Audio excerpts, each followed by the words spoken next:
Hello বন্ধুরা।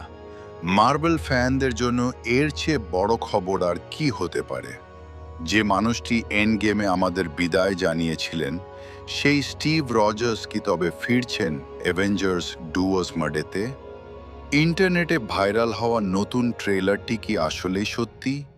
চলুন আজ এই পুরো বিষয়টি নিয়ে কথা বলা যাক। আমরা জানি অ্যাভেঞ্জার্স ডুমসডেতে ভিলেন হিসেবে থাকছেন রবার্ট ডাউনি জুনিয়র, তবে আয়রন ম্যান হিসেবে নয়, ডক্টর ডুম হিসেবে। আর ঠিক এখানেই আসছে টুইস্ট। কমিক বুক অনুযায়ী ডক্টর ডুমকে থামানোর জন্য মাল্টিভার্স থেকে এমন কাউকে দরকার যার ওপর অ্যাভেঞ্জার্সরা ভরসা করতে পারে। আর সেই ভরসার নামই হলো স্টিভ রজার্স।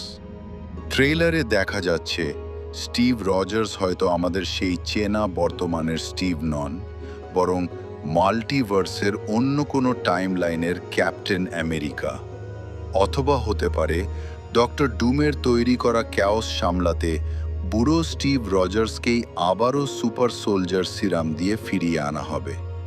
ভাবুন তো, স্ক্রিনে যখন ডক্টর ডুমের মুখোমুখি আমাদের পুরনো ক্যাপ্টেন আমেরিকা দাঁড়াবে, তখন থিয়েটারের অবস্থা কি হবে? মার্ভেল এখনও অফিসিয়ালি স্টিভ রজার্সের ফেরার কথা ঘোষণা করেনি, তবে টিজার আর লিক হওয়া তথ্যগুলো কিন্তু সেদিকেই ইশারা করছে। আপনারা কি চান স্টিভ রজার্স আবারও অ্যাভেঞ্জার্স অ্যাসেম্বল বলুক? কমেন্টে জানান। ভিডিওটি ভালো লাগলে লাইক দিন এবং সাবস্ক্রাইব করে সাথেই থাকুন। ধন্যবাদ।